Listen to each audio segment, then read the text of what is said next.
Hey, everybody, welcome to episode 135 of Tuesdays with Perry. We're going to bring Perry in just one moment. Tonight, we're going to be talking about a few things this evening. We're going to start talking about, we're going to have the last word on the Grammys, but we're going to talk about the Epstein files, a couple things. Dealing with that, the Clintons are set to testify. There's going to be an EU fallout. There already is an EU fallout. We're going to get Perry's word on that. And we're going to talk a little bit about Mamdani's New York. Stanley Richards is the new chief of the Department of Corrections there, and he is an ex-con. And we're going to talk about the voter ID, the SAVE Act that the Republicans are looking to pass. So we're going to get into that in just a second. Thanks for joining me tonight. Another edition of Tuesdays with Perry. So let's see if we can't bring in Perry Norflus here. Let's see. Hey, Perry, welcome to the program. Thanks for joining us tonight. How you doing tonight? Well, I can only say I'm a little bit warmer than you are tonight. That's for sure. The weather here has improved. It's no longer in the single digits and teens. It's moved up to freezing, which is pretty nice. So tell me, Perry. Let's start off in my neck of the woods in New York City. We have this guy Stanley Richards, who I guess was convicted and served time for armed robbery, and now is going to be the head of the Department of Corrections. I know you want to talk about that.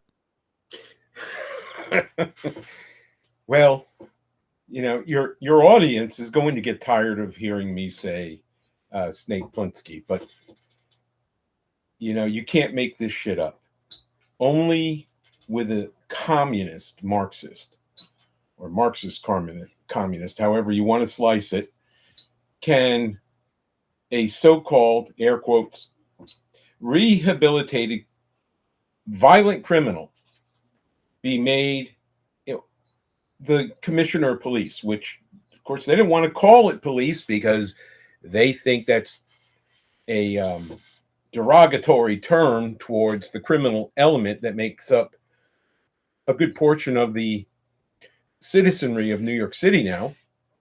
So they call the position the, what is it, the director of corrections, whatever it is, commissioner of corrections. I don't really care. But what this basically means for the law-abiding citizens and residents of the once great 5 boroughs of New York City is you better hitch a ride out of what is going to be the city of madness very soon, or suffer the consequences of being left behind. It really, Rudy, I'm not saying this for the purposes of hyperbole, but I honestly don't know what the hell they're smoking in New York City. I really don't know.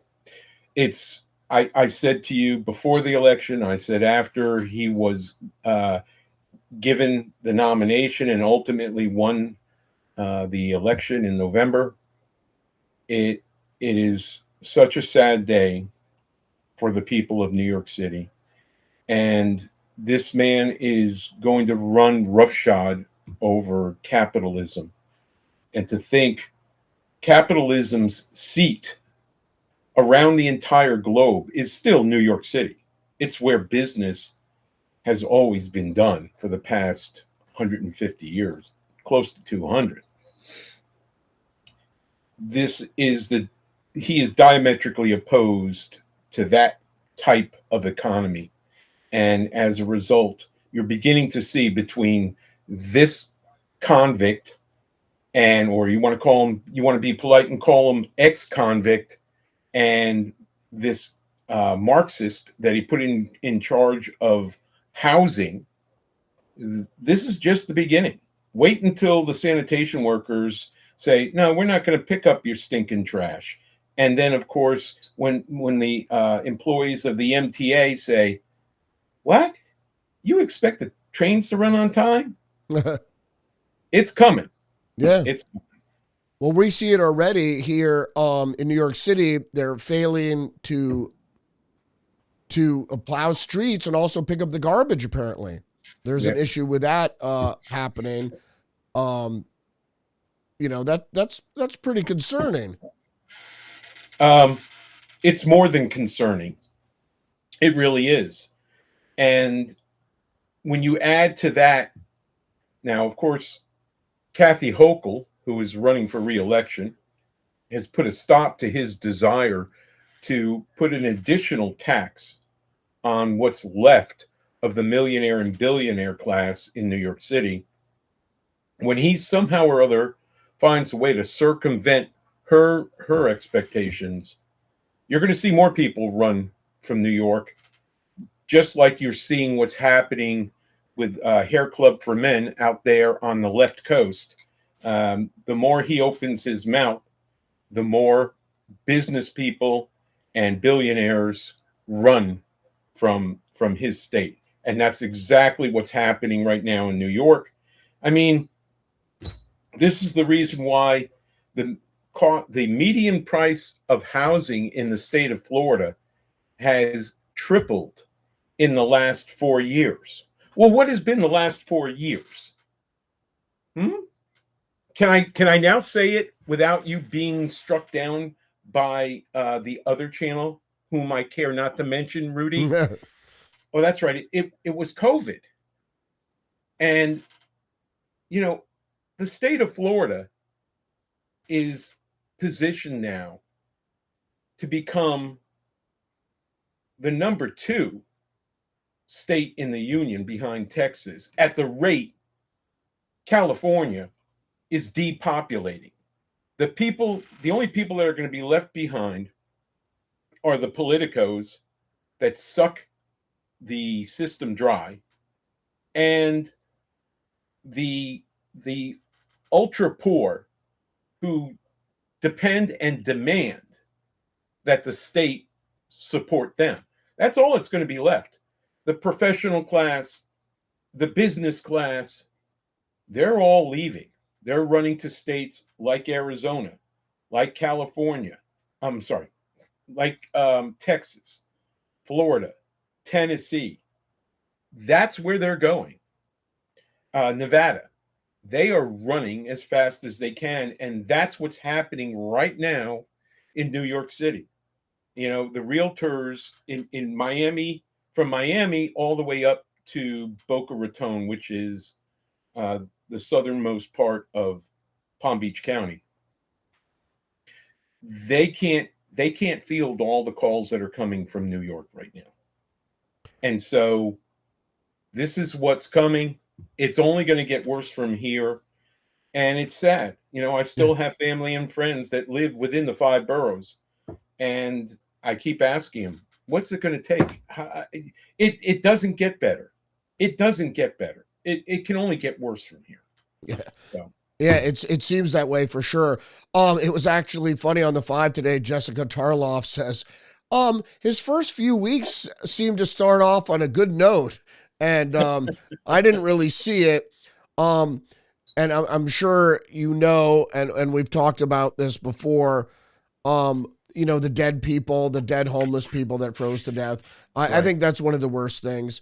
And of course, he doesn't want to get rid of the homeless encampments. And he said the dead people, didn't die in the homeless encampments, but also they weren't in shelters either. So I think he's still, like you mentioned, I think he's in above his head here. Let's move on to the SAVE Act, which is trying to get pushed through Congress. They're talking about a Senate filibuster or beating a filibuster to get this through. What do you think the chances are for the SAVE Act? And if for people who are watching don't know what it is, it's the Voter ID Act that's going to require nationally people having to produce ID to vote. Well, this goes to show just what state of affairs we find ourselves in as freedom and liberty loving Americans. We have reached a point in our society where it is now becoming necessary to prove the obvious. Well, what's the obvious? That I'm an American and I have the legal right to vote, because not all Americans do. Some people lose their right to vote. Does that mean the new chief of the Department of Corrections won't be able to vote? Well, I guess he didn't vote for Mandami. Maybe no. You see, in the city of New York, you don't even have to be a citizen to vote. Right, exactly. So if you are, using the air quote line, a rehabilitated offender, and you have paid your debt to society, then you don't have to petition the state to earn your rights back to be able to legally vote. We're just going to wave the magic wand and just assume you've always been legally able to vote. And so that, along with picture ID, we don't need no stinking picture ID. We don't need no matching signature. Everyone has a right to vote.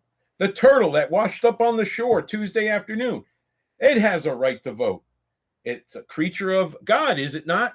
That's how far things have gotten. And so the SAVE Act is restoring, or its attempt is to restore sanity to the voting process. Because, as we're finding out, all the claims that people such as yourself and me and others who think like us, who can think logically and critically, we all know the election, what is going to be 6 years ago now, was stolen. And the subsequent elections, both the special elections that were held for not one, but two senatorial seats in the state of Georgia in January of 2021, those elections were stolen. And so was the governorship and senatorial seat out in Arizona. Those were stolen.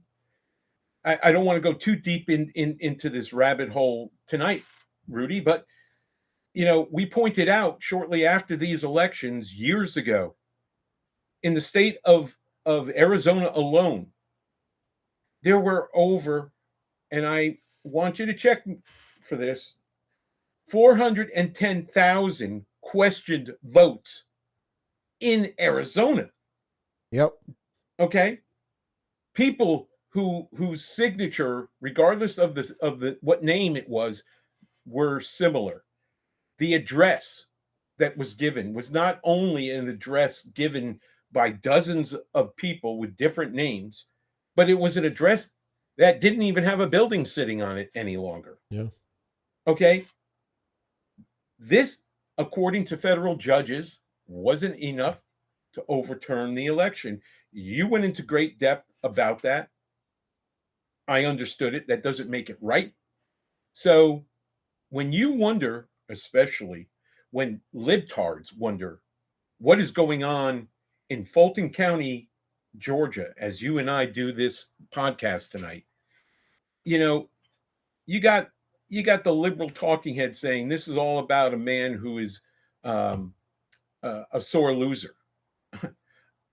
He never lost, number one. And number two, this isn't about him being a sore loser. It's about him proving to all you lying sacks of shit just how much you covered up over these past 6 years. That's what is happening right now in Fulton County, Georgia, is about. And it's about making sure this doesn't happen again. And one of the ways to make sure it never happens again is the SAVE Act. Yeah, absolutely. And the reason they went into Georgia, first of all, was because Raffensperger didn't want, for a Republican state, didn't want to open up the voter rolls to the federal government. Right. Which was an anomaly in itself, because all Republican governors and governments are doing that. And Raffensperger the Secretary of State there didn't want to do it. And he said, all right, not only we're going to look at the voter rolls, we're going to actually look at some of the ballots from 2020. So the 3/4 of the population, though, in a recent poll said that they support voter ID. So actually, let me correct you, because meaning you and I, our favorite CNN contributor, none other than Harry Stanton, was on CNN, I think it was yesterday, and he pointed out to the entire CNN audience of 423 people how Republicans support this measure by a factor of 95%. Well, that's no surprise. Actually, it's mildly surprising. I would expect it to be 100% of all Republicans. But be that as it may, 95% of all Republicans support the SAVE Act.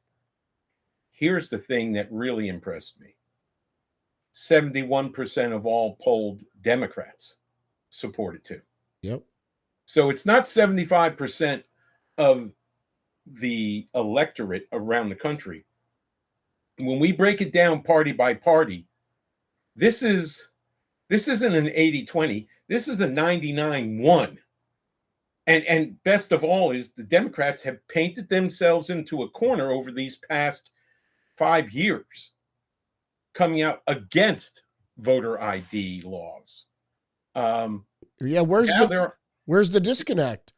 How are the representatives of the people voting against voter ID when their constituents, obviously, a majority of them want it?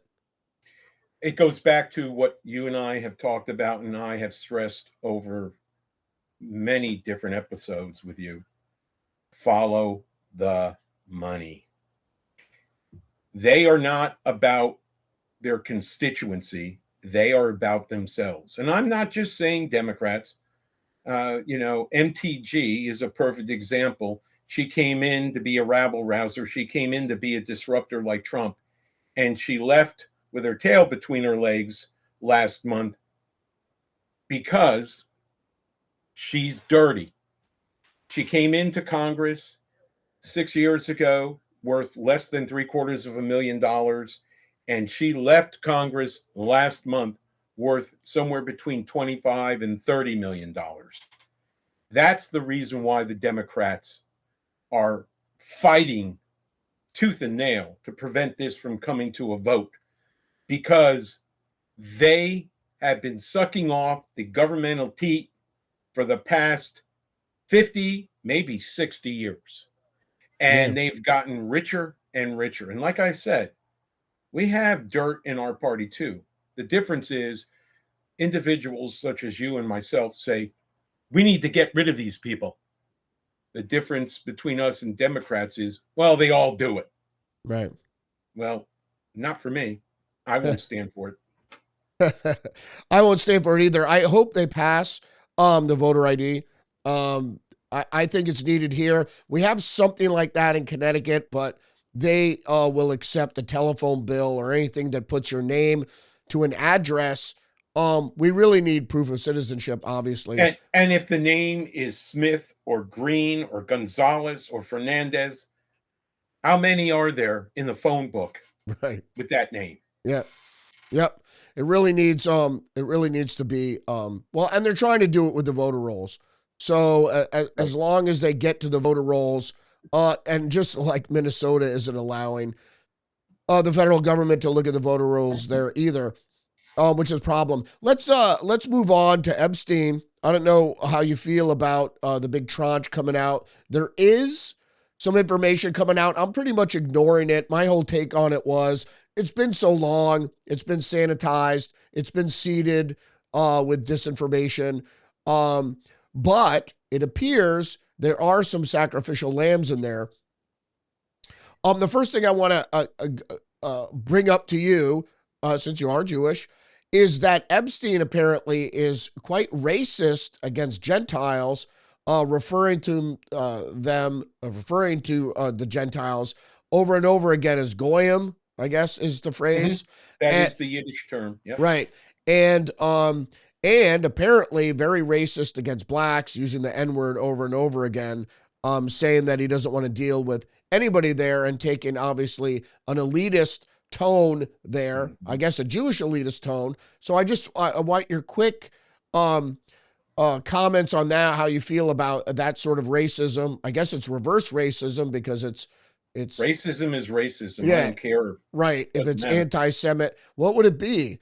It wouldn't be anti-Semitism. It would be anti-anti-Semitism. I just call it what it is. It's racism, plain and simple. And again, how many times has your audience heard me refer to pseudo Jews like Epstein, okay, as what they are? They are the same type of Jew as George Soros' father and uncle were, who led the Nazis to the houses of Hungarian Jews and had them carried out in shackles and carted off to concentration camps. You know, we have a word for Jews like that. It rhymes with bike. Okay. and if you look at people today, Bernie Sanders is a perfect example. When people talk to him about the fact that he is of Jewish blood, both his parents were Jewish. Right. Watch his reaction when people bring up the point, well, as a Jew, how does that make you feel? He changes the subject. He's a pseudo Jew. He is an elitist who doesn't have faith. He doesn't follow the 613 mitzvot, which are all 613 commandments, not just the 10 big ones. Okay.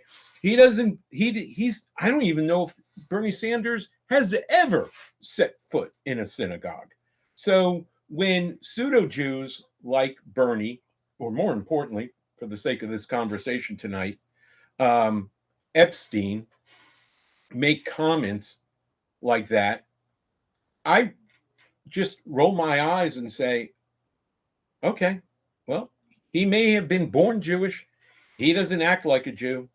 He doesn't behave like a Jew. And, you know, Jewish law dictates that every life is precious. Even the lives of your enemy are precious. Those words coming out of him, using the N-word, it's no better than some of my friends who happen to be black when they use it. And I've called them out. And they look at me and say, come on, Perry, you know what I mean. Yeah, I know what you mean, bro. But if it's okay for you to use it, why isn't it okay for me? And same thing here. Right. It's not okay. It's not okay for anybody to use it. Yeah. What about? But I want you to understand, goyim is a term, and really, if you go to the Yiddish English translation dictionary, which does exist on the internet, and you type in goyim, the definition is non-Jew. Right. It has a negative connotation because of the way Jewish people tend to use it. Well, you're not Jewish, you're goyim. Right. That's not to say you're less than me, but it's kind of like my black friends say, you know, it's a black thing. You wouldn't understand. Yeah. You're not part of the tribe. So you're not part of the tribe. Yeah. You don't get it. Don't worry. Yeah. Yeah. Well, it's been bandied around a lot. I don't know if you know about this guy, Nick Fuentes. You know who he is? Yeah. I try to give him the benefit of the doubt, Rudy, because when he talks about Israel in particular, I really try to embrace what he's saying. I don't have to agree with it, his point of view on Israel, but every time I listen, and I don't listen to an excerpt that somebody else plays, I go to his channel and I watch. And I honestly believe there's a deep-seated resentment, not only of Israel, but of Jewish people in general. And I try not to see that because he claims to be MAGA, or like he likes to say, America first. Yeah. Well, guess what? I'm America first too. Right. I've said it both publicly on your podcast, and I say it all the time. It I'm an American who happens to be Jewish. I'm not a Jew who happens to be an American. Right. Okay. And my father bled for this country in World War II. So did my uncle. And so they died. They went to their deaths loving this country, and they put their lives on the line to make sure that people such as you and I would have this platform to speak our mind. And so when it comes to the difference between the elitists and the rest of us, I've mentioned, I don't know if you ever bought his book, Angelo Codevilla. He wrote the book, The Ruling Class. That's who people like Jeffrey Epstein are. It is one of the reasons why Epstein rubbed shoulders with the political elite, because with the political elite in his hip pocket, he could do a lot more things.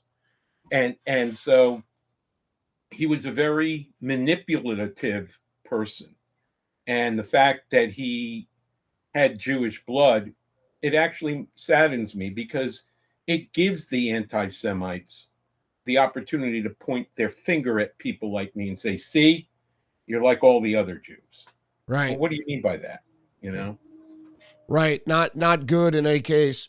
Let's go to, I'm glad you brought that up very briefly, because I wanted to talk about, I want to go to the Clintons, but one more word I want to just chime in on Nick Fuentes. I don't really care for him. I don't, it's not that I don't follow what he's saying, but I just find him pretty weaselly and not steeped enough. Not in deep thought, right? Right, exactly. So I don't find what he says profound or wise by any means. And well, also keep in mind, I'm going to interrupt you for a reason here.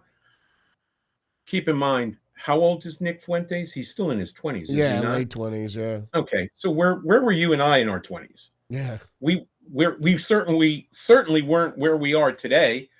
In my case, soon to be I am in my mid 60s. You are about to approach 60.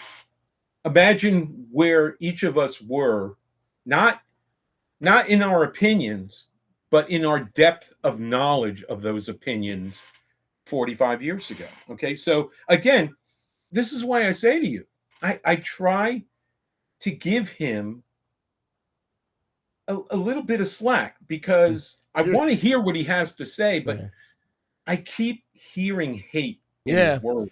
Yeah, you're a better man than me. I don't know if I hear hate. I find people that are hateful are just unwise and naive. And that's where I'm coming from. It's just like he might know a lot of things about history or politics, maybe. But I don't think he really has the insight to put it all together to make sense of the big picture, kind of concentrated on little things. That, when you focus on little things and then you get incensed over it.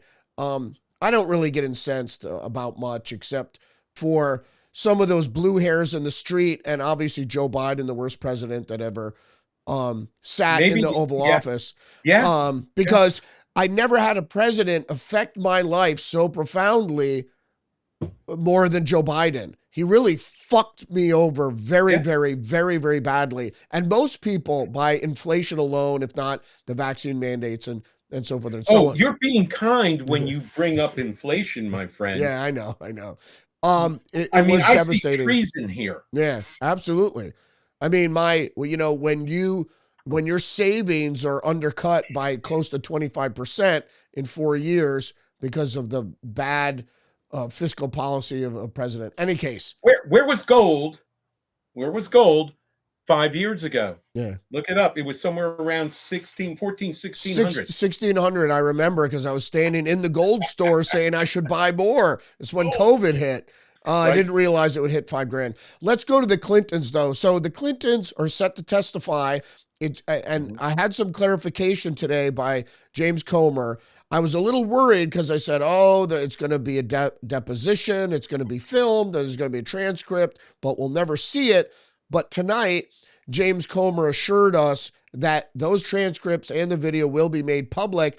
And he did it in such a way, he explained that the reason in being is that if they wanted to sit in front of a hearing, that he said time would be wasted and being undercut constantly by the Democratic colleagues in the hearing, on the panel, in the committee. And so he thought this was a better way to get to the truth, is have them sit and answer questions. And then if they want a hearing, he said, have at it. We'll have a hearing. You want a public hearing? We'll have it. But he said the best way to get to the truth is to have a closed door deposition. So we'll see about that. They were, the Clintons sent a strongly worded letter to Comer saying, we don't have to testify. And it was a bluff. Yeah. And of course, there were Democrats that were ready to cite them for contempt, and they could have faced time in prison. So they relented. And what did I say to you 2 weeks ago when we discussed this? I told you the Democrats that are filling the vacuum being created by old leadership, such as Princess Pelosi, now Steny Hoyer, and onward and onward and onward. The new Democrats that are replacing these octogenarians are red diaper doper babies. AOC, Presley, Tlaib, go down the list. And those are just the ones that we see. You got this schmuck, Maxwell Frost, down in Orlando. Okay.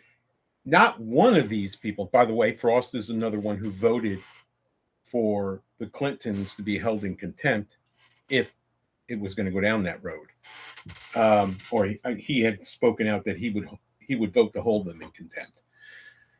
Every one of these people despise the former leadership of the Democrat Party, of which the Clintons are members of. And so they don't care about the past.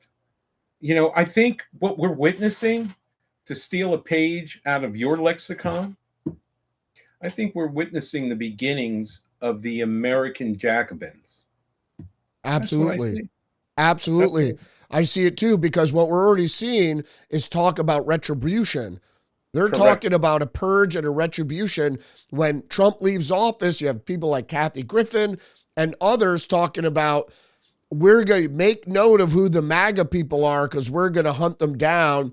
And there was apparently a candidate for some office, I forget exactly where it was it Georgia, that she was talking about, oh, after Trump leaves office, all the MAGA people, they're going to lose their internet access for 4 years. What? I mean, talk about, they don't care. They only care about the Constitution when it serves them. But when it doesn't serve them anymore, they're certainly going to get rid of it. It's very scary. It's going to be scary. Yeah. And if you get esoteric here, they're supposed to start the New World Order in 2030 at Christmas time. So they have 2 years to run the purge, or at least start it going. I really worry for this country in that 2-year period. I worry for the world. You know, to use another quote from one of my favorite presidents, Ronald Reagan, we truly are the shining city on the hill. And the world looks to us, and you can tell this is true because when you look, especially in our own backyard, look at all the elections in Central and South America in the past year. Everything. And before last year, we had Milei, who won in Argentina. Everything is moving our way. Yep. What way is that? The way to liberty. Yep. Individual freedom. Costa Rica just elected another conservative populist. Yep. Right. Okay. And so all of this that's taking place right now has the New World Order scared out of their depends. Okay. And so all they can do is what they are now doing. They got their jackbooted thugs out in the streets trying to create havoc. And that's another thing. And this is someplace where I get upset, even with Fox and Newsmax. We know the sheer madness that's taking place right now and has been taking place in Minneapolis, St. Paul for months.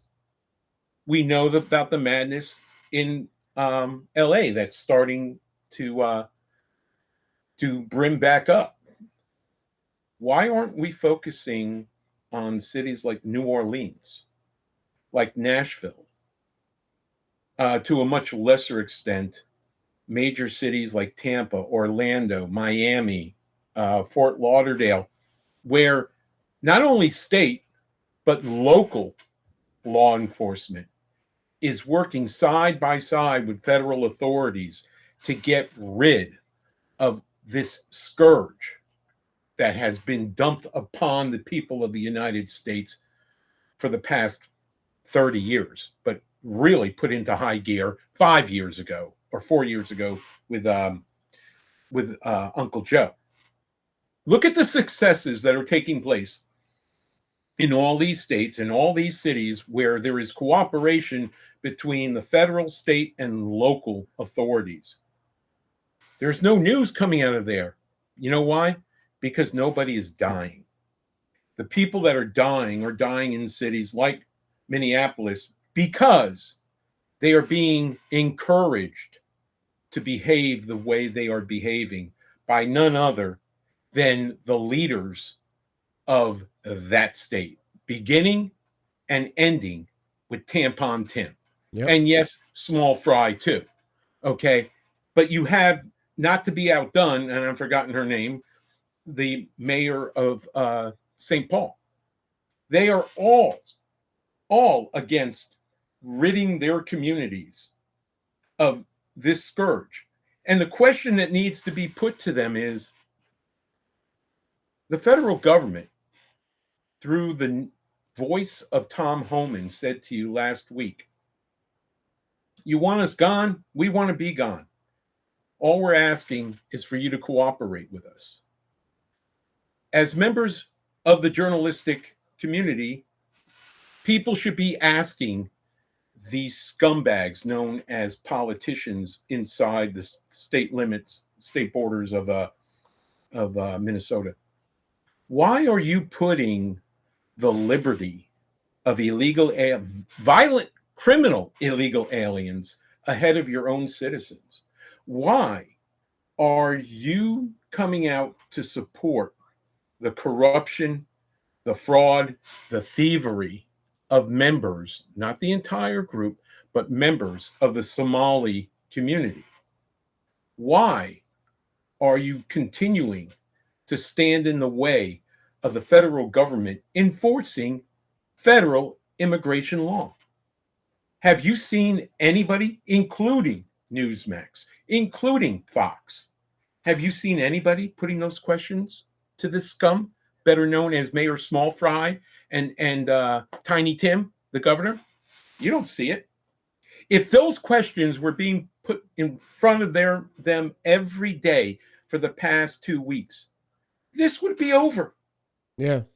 Because the law-abiding, freedom-loving citizens of those cities and of that state want to be able to walk down their street without listening to whistles, without listening to bullhorns. Do you think the owners of those Hilton and Marriott hotels in downtown Minneapolis wanted to have their windows broken into, wanted their guests, not everybody in those hotels works for the federal government right now. Do you think those corporate business people should have been treated to that? No, you and I don't. The listeners to your podcast don't. The citizens of those cities don't. Yeah. But their mayor and their governor do want to see that, because that's why it's continuing. Yep, and that's going to lead us to our next subject for sure. One last word on that is that I talked about this a little today, and I don't really need your opinion on amnesty. I'm not really supporting amnesty, but certainly the Democrats, the liberals, the progressives support amnesty. You are never going to get to amnesty without allowing the removal of criminal illegal aliens. because we have the border shut now, and that's one step. The other step is to get out as many dangerous illegal aliens as we can, and then you could talk about amnesty. So they're actually shooting themselves in the foot by having these types of protests. So I want to move on to the next Wait a minute. subject. No, I'm just going to tie into it. I don't know if Okay. you saw any of the Grammys, No. but this ties into exactly. They still have that show? Yeah. I didn't know that show was still It ties on. Okay. exactly into what you're talking about. It's all a concerted effort to foment a catalyst for a color revolution, and all the, regular players are all talking and walking in lockstep. Right. And to further your point, you don't follow the NFL, so you may or may not be aware of this. The winner, I don't know if it was album of the year or single of the year, Bad Bunny. Yep. He is the headliner for the Super Bowl halftime show. Now, I have lost so much respect for not only the commissioner, but the ownership of the NFL since Colin Kaepernick pulled that bullshit 10 years ago. Actually, 11 years ago. Well, Roger Goodell already said that, yes, Bad Bunny is going to use his performance for protest. Yeah. And this is why I said I have no respect left for that man. The only reason why Bad Bunny was selected, and Roger Goodell let this out of the bag, is because in order to grow their pie, because do you know how much the NFL just voted to allow each team to spend on salaries for 58? There's only 58 players allowed on every roster in the NFL. You know what the annual salary cap is now being set at? It's over $300 million per team per year. Okay? So in order to continue growing their pie, because the pie pie is infinite, but at a certain point, if you've tapped out the American market, and for all intents and purposes, the NFL has exploited every revenue stream there is to grow their pie. So now they have to reach out. That's the reason why the NFL plays not one game, not 3 games, but I think it's now over a half a dozen games in London every year. They're getting ready to start playing in Frankfurt, Germany. Why are they doing that? Because they see the world as their stage now. So coming back to Bad Bunny, Goodell decided with their brain trust, well, look, if we pick Bad Bunny, imagine what that's going to mean for the Latin American audience that is watching our product on a weekly basis. There's talk now, we're already playing a couple of games a year in Mexico City. That more so than Canada is probably going to be the first international franchise. When it happens, I don't know, but I think it's coming soon. Okay, so this is the reason for Bad Bunny being brought in. My problem is, where's your nutsack, Goodell? You're giving this man the world stage. Over 2 billion people watched the Super Bowl last year around the world. I got news for you. There's only 340 million Americans. That's a lot of people outside this country watching the Super Bowl. Okay? You're giving that individual a world stage to speak ill of the United States. You couldn't find another superstar to put in there that would help reach out to the Latin American market? Why couldn't you? They didn't want to. That's why. Right. It's all So purposeful. Yeah, it's all it's all purposeful. purposeful. So staying with the Grammys though, Billie Eilish, who I guess won Album of the Year, she won some other big awards, won 5 Grammys, whatever. I don't like her. I don't really like her music, but she happened to say that we're living on stolen land. She has a $2.4 million mansion on Yep. stolen land. Yep. What do you think of this concept of stolen land? Whether it's from the Mexicans apparently want a third of the continental United States back. And apparently I heard that they have representatives here living in this country, representing Mexicans who are here in this country, and they're actively talking about returning a large portion of the United States to Mexico. Do you think in the 21st century, do you agree with this concept of stolen land? Because Um, under the concept, really, all land is stolen. I I mean, think I think what you did on your daily show this morning really speaks volumes. Okay. Throughout time in memoriam, and I'm trying to quote you as best I can.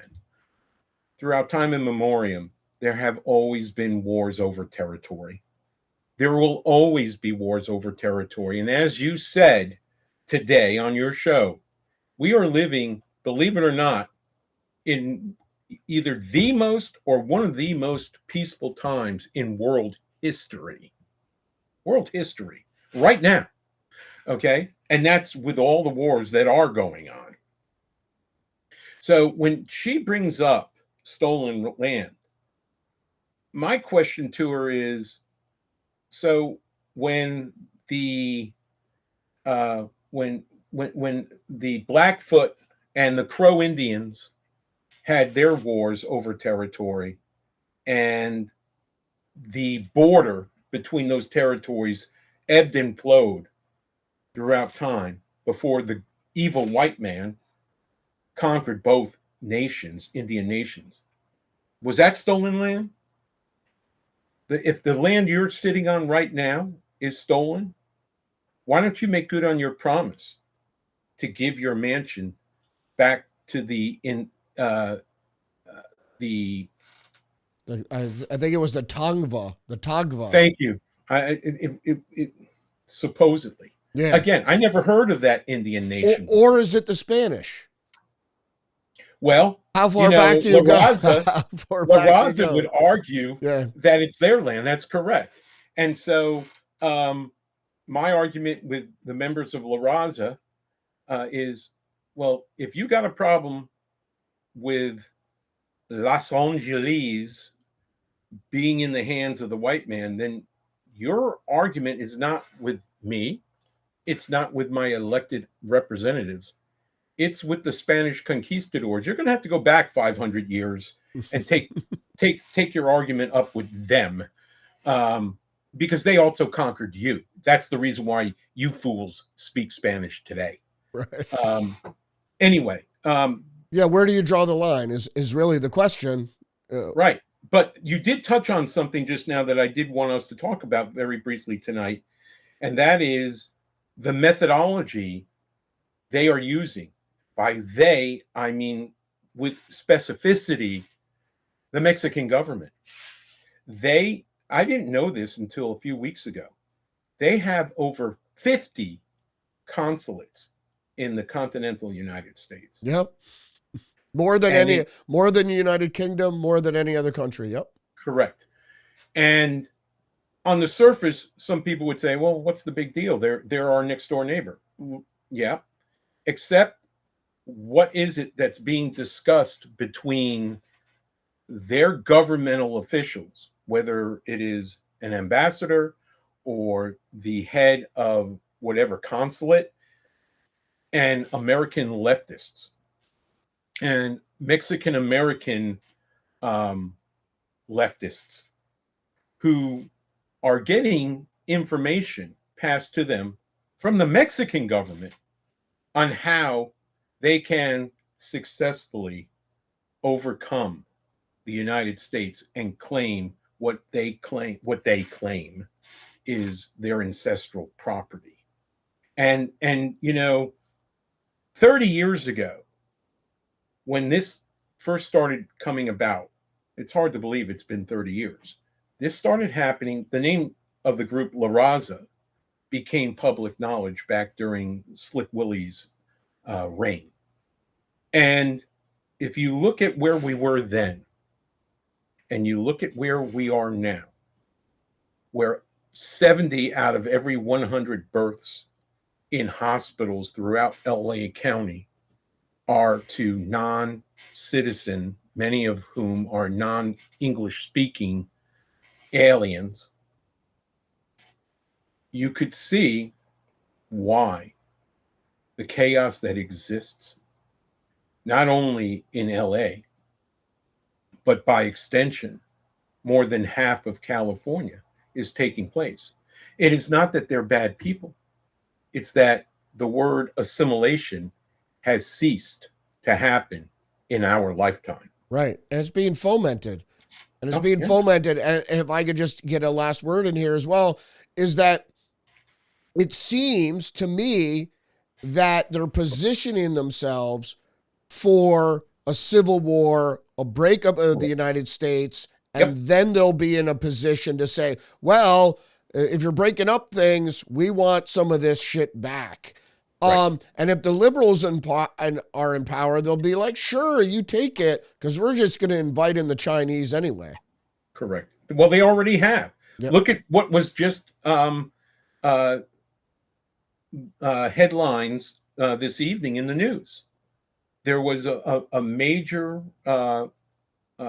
raid on a Chinese, I want to call him a bioengineer, but I could be wrong. Bioengineer's house in Los Angeles. Now, this guy, Another one. Yeah, another one. right? Excuse me. He was arrested for crimes he had committed in that field last year or the year before. And my question is, how is it you're committing a raid on the house months and months and months after the fact, and now you're discovering all these bio bombs now? How many slip through your fingers if that much time has gone by? Yeah. And so, your point is, we'll let the Chinese in. They're already here, Rudy. Yep. It really comes down to a question of how much damage will they continue to do? And well, look, at least with Trump in office, he's going after some of the spies, some of the espionage, because under Joe Biden, it was hands off. I mean, they let the spy balloon. Maybe they were just scouting for some real estate. Yeah. So we'll see. We'll see. Yeah, We'll see what happens. I mean, the best thing to do is what I'm trying to do is introduce people into individualistic thinking, individualism. People like John Locke. I talked to a girl today, young girl in her 20s. Her name was Emerson. I go, she had no idea. yeah. I go, do you read much Emerson? She goes, yeah, I read. And I go, no. Do you read much Emerson? You mean that Ralph Waldo guy? Hey, at least she knew his full name. Yeah. So I told her, she goes, well, I'm going to go check him out. I go, do it. And if you introduce young people into the idea of individualism versus socialism, get away from group think. Yeah, absolutely. Get away from it. Yeah, and be self-reliant and stop relying on your peers and what they think of whatever. So let's leave it there for tonight, Perry. Thanks for joining me today. Episode 135 of Tuesdays with Perry. Last words before we cut out? Man, I tell you what, after this show, I can't wait for next week to get here. Appreciate you, my brother. We'll talk next week. Looking forward to it. All right. See you, man. Take care, buddy. Bye. Bye-bye. There goes Perry. Tuesdays with Perry. Thanks for joining us again for another episode of Tuesdays with Perry.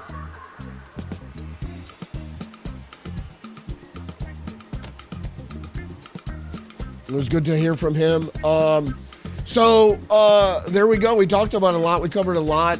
One of the most pressing things we're dealing with. We threw in a little Stanley Richards there, who's going to be the new Department of Corrections chief in New York City, where they're going to have a lot of problems there with Mamdani. They're not going to skate for sure. They're not going to be able to run New York City as a socialist enclave for sure. We talked about the Voter ID Act, which is known as the SAVE Act, and which is the Republicans are looking to push through. I wish and pray for them to do so. We talked about Epstein, a little bit about the Clintons. We really didn't get to the EU fallout. Prince Andrew actually was taken into custody, but I don't think he's going to stay there long. He's probably out already. And we talked about the Grammys and the other things facing the United States in this color revolution known as anti-ICE protests. All right, thanks for joining us tonight. And join me tomorrow every day, Monday through Friday, 10 a.m. live stream for the Rudy's Revelation podcast. Peace out.